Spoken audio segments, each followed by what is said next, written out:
Olivia Attwood Bad Boyfriends, episode 2 and 3, part 2. I know I should have done 2 separate videos. Okay, I wasn't thinking straight.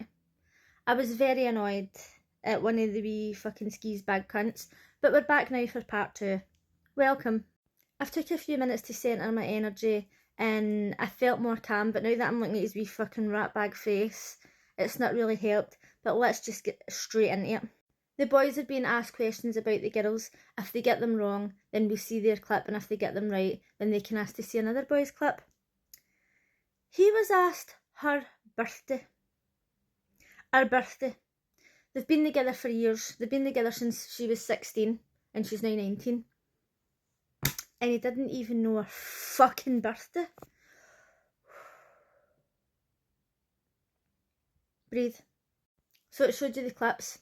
And he's an absolute sex pest. He was out on the strip and he's saying to a girl, oh, can I get a kiss? Can I get a kiss? Like pure leaning in. And she's like, no. And he's like, right. So she goes like that, like to get a kiss on the cheek, and he kisses her on the mouth. Fucking disgusting, vile rat. Honestly.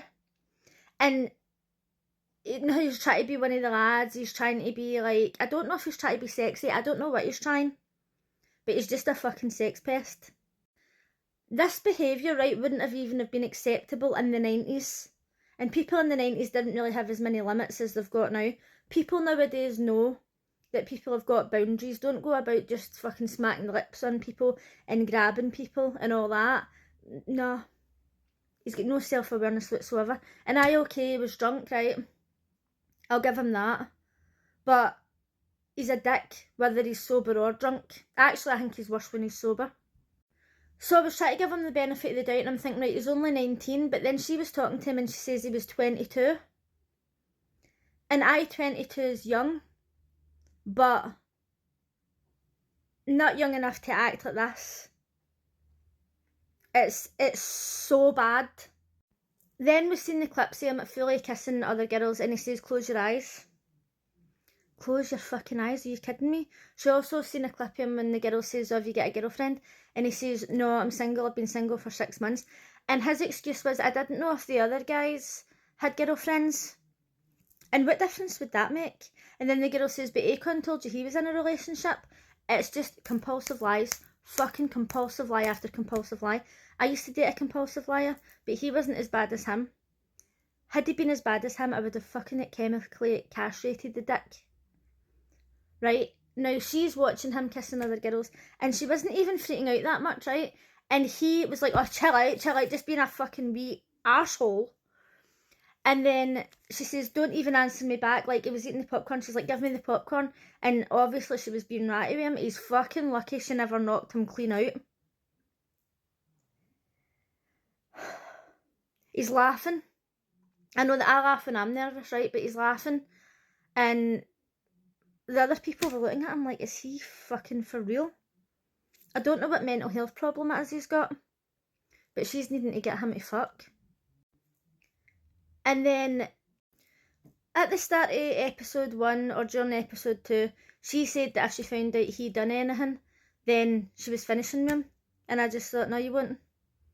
Because you've been putting up with it for so long that you're just going to keep letting him away with it. Like when a dog shits on a carpet and you don't really do much about it, you just go, bad dog, it's going to keep doing it and it's going to know it's going to keep getting away with it. So I don't know why she's saying she's going to finish with him. If we get to the end of this full season and she finishes with him, I will fucking die of shock. And I know she's only 19, right? But where the fuck are her friends and family? Because see, if one of my friends' boyfriends were treating them like this, I'd have had his cunt kicked in long ago. This guy is a mental abuser, because she's in tears and he just goes, oh, I love you, oh, chill out, like as if, oh, it's not a big fucking deal. He's mentally abusing her. He's been doing this since she was 16, so he's conditioned her to believe that that's normal behaviour. And do you know what actually happened, right? Do you know what she actually said? The other girls were upset about their men's behaviour, and she said, oh, I don't know why they're so upset. If my boyfriend was acting like that, that would be like a dream. That would be like a dream. I'm absolutely fucking baffled at this point. Who is allowing this girl to do this? Years ago, one of my pals was being abused by their boyfriend. She told me they'd finished. And when I found out she was lying, I fucking bodily chucked her out my house. I was like, see, if you want to allow a man to treat you like this, get to fuck. Because I'm not going to stand here and witness it. I could not be friends with her. Either that, or she would wake up one day and text him, and he would be gone, and everybody would be like that, oh my god, oh, have you seen him? Where's Dan? Has anybody seen Dan? I can't get a hold of him. I'd be like that, oh my god, this is so terrible. I wonder where he could be. And do you know what's sad? She's an absolutely stunning looking girl, right? So this is obviously a self-confidence issue that she's got, where for whatever reason she thinks that she can't do better than him. Obviously, like, I know what it's like to be in love with somebody who doesn't treat you the best, and you always try and see the good in them, right? Because they're like, oh, we've been through a lot together and blah, blah, blah. Right, okay, fine. But he's still a fucking cunt. He still doesn't respect her. He still doesn't give one fucking shit about her. And for whatever reason, she's still with him.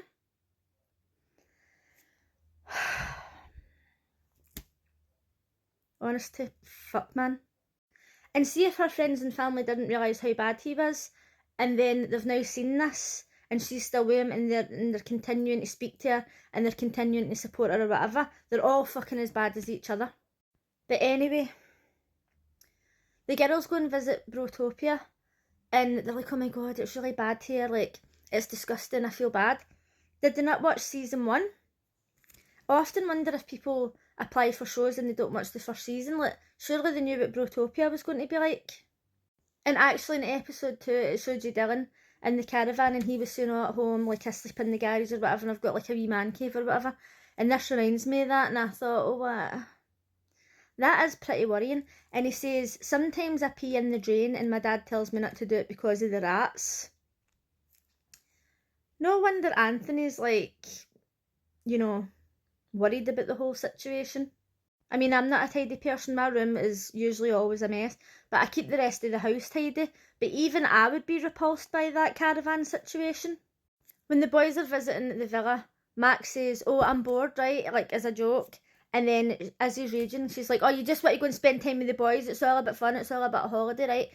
And I get her point. I do believe that he was kidding on, but at the same time, you'd have thought that he'd have been happy to spend time with her. And then because he says that he was bored, she felt as if he was bored to her. You know, I get where the two of them are coming from. One thing that I will say, actually, is that she says that they were best friends before they started going out, and she knew how much he loved going to Thailand. So, to me, it's a bit unrealistic for her to try and stop him from going to Thailand.